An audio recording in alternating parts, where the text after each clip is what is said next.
Ketawain orang-orang yang disiksa itu. Yang lagi disiksa, mereka tertawa, memandangi sambil tertawa. Kemudian kan tertimbul rasa di hati kita, kok tega ya, kayak gitu kan, sehingga mungkin agak tidak timbul perkataan itu. Allah mengatakan itu setimpal ganjarannya, sudah adil dengan apa yang dulu mereka lakukan ketika di dunia, gitu. Makanya jadi sekarang kalau kita lihat lagi, kita balik ke awal lagi. Biasanya yang di awal itu dijawab paling akhir, di akhir itu mengingatkan di awal biasanya. Impas jawabannya. Nah, berarti di sini tidak pantas, berarti yang kita omongin dari tadi memang yang awal itu adalah kecurangan kayak gitu, tapi kebanyakan ini adalah yang ngomong kita mendustakan ayat-ayat Allah, orang-orang kafir. Nah, padahal kan kalau kita bilangin curang belum tentu Abu Jahal curang, Utbah curang, Umayyah curang. Kenapa kok dia yang ada orang curang di atas, tapi lebih kebanyakan secara umum mereka yang tidak percaya hari pembalasan. Kemudian kenapa?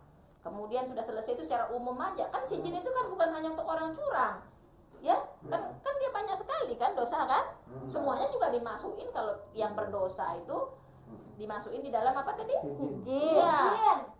Kayak gitu. Oh iya, itu timbangannya. Dan sudah habis itu akan ngomong dosa-dosa secara umum, terutama di sini ya yang paling aktual ketika pada saat itulah tidak percaya hari kebangkitan kayak gitu. Nah, sekarang kenapa di sini kenapa enggak udah curang-curang aja udah dibahas selesai tuntas? Kenapa harus digabung dengan yang tidak percaya hari kebangkitan? Dan mentertawakan juga. Kenapa digabung jadi satu? Tanyain Malik apa sekali. Ya, Malik, Contohnya kenapa? ada itu, contoh kecil. Ya, kenapa Malik? Ya, lupa, Bu Guru ngomong apa tadi, dia bilang terus ke mana ngomong. Enggak kok. Ayo, kenapa? Ya Allah, kelamanya. Belum orang ngomong diem. Karena kecurangan itu merupakan perbuatan yang coba ulang dosa itu. Udah kok bukannya tak dengar itu.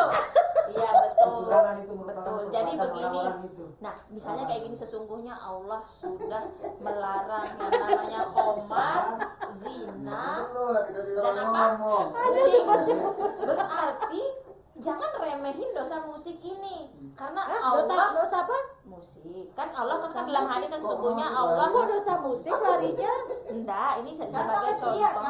Pada saat Allah berkata seperti ini, sesungguhnya aku telah di akhir zaman orang akan menganggap khamar, zina, musik dan lagi ini. Nah, kalau kita pikir hati-hati, kalau dia bilangin rokok, musik kayak gitu-gitu kan. Jadi berarti musik ini jangan diremehin, karena dia disandingkan dengan ada zina sama ada khamar kayak gitu. Jadi dia naik derajatnya, dia kayak tingkatan dosanya kayak ngerinya kayak gitu loh. Walaupun mungkin enggak juga seperti itu, tetapi kan sudah gaya bahasa itu harus kita cermati gitu loh. Pada saat dia mengelompokkan sesuatu itu biasanya tuh ada unsur, ada kesetaraan di situ kayak gitu loh dengan timbangan. Jadi seperti tadi, hati-hati. Berarti orang yang curang ini nih harusnya lebih takut, karena ketika Allah itu ngomongin curang, tiba-tiba Allah ngomongin orang yang menyangkal hari pembalasan apa segala macam itu. Jadi betapa murkanya Allah, karena ketika dia membenci orang yang curang, disamain dia mengingatkan kita kepada orang-orang yang menyangkal hari akhir kayak gitu, sehingga orang itu ketakutan untuk melakukan kecurangan, karena Allah secara bersamaan menyebutnya di dalam satu surat. Nah, jadi harapannya, jadi ini menimbulkan kesan seperti itu. Walaupun orang-orang curang itu tidak bisa kita hukumi kafir, mendustakan hari penghisapan, tetapi mengarah ke sana, dan ciri-ciri orang yang seperti ke sana. Begitu caranya Allah, biar agar kita tidak memandang sepele dosa-dosa itu. Ya, itu hanya gayanya Allah aja kayak gitu, dengan kemaha kebijaksanaannya aja, biar kita itu ketakutan kayak gitu ya, Mam ya.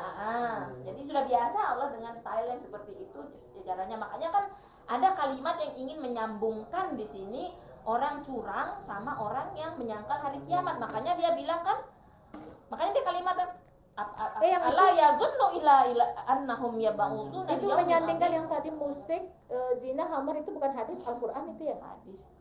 Hadis kan? Ya, hadis. Tapi kan hadis pun kan dari Allah. Walaupun dia tidak dimasukin di dalam Al-Qur'an. Cari petunjuk. Nah intinya mungkin tidak dia setara yang 3 hal itu, atau mungkin juga ada tapi kan mungkin itu kan sesuatu yang di akhir zaman yang dianggap lumrah, padahal sesuatu itu besar sekali dosanya di sisi Allah, tapi di akhir zaman itu dianggap sesuatu yang sangat lumrah kayak gitu.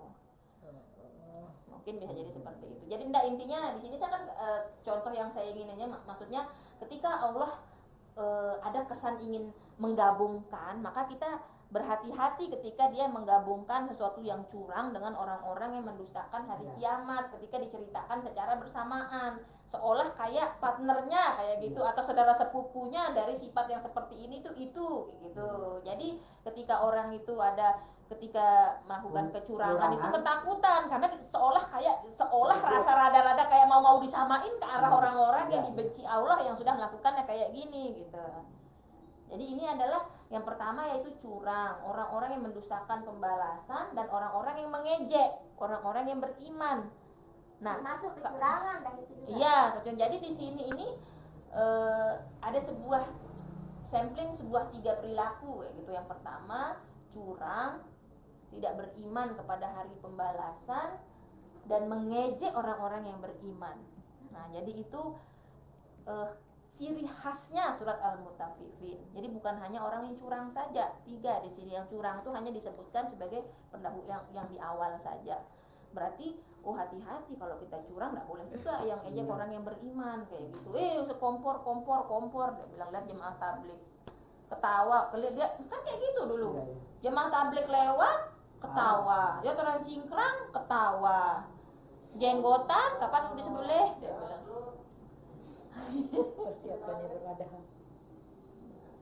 Nah, udah pas ya habis. Dari orang-orang yang sifat-sifat itu hampir sama itu curangnya. Iya. Orang yang Memang Allah tidak mengatakan dia sama, tapi sengaja ditimbulkan kesan agar kok Allah nyamainnya, nyebutnya ya kayak gitu, kayak satu kelompok ada kalian. Nah, secara tidak langsung kayak itu ada sebuah kesan atau satu geng kalian ini kayak gitu.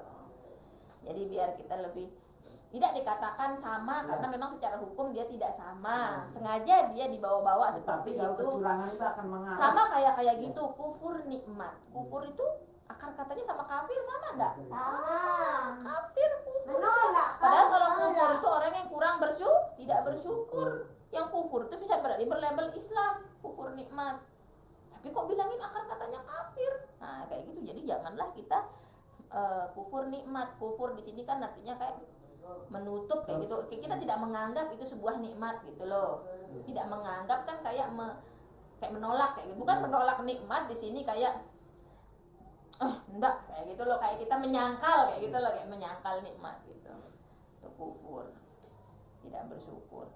Nah, kalau kita pikir kufur aja kok ngambil kata dari kafir, padahal yang melakukan kufur ini banyak juga orang Islam. Pak itu katanya kafir, memang kita kafir, beda kafir kufur walaupun katanya sama, tapi mungkin kenapa Allah menyamakan, jangan sampai kita kufur nikmat itu mengarah seperti orang-orang kafir gitu. Makanya jangan kamu menyerupai tradisi orang kafir. Jadi kita benar-benar disuruh kayak menghindari lah kayak gitu, sebisa mungkin kita itu menghindari.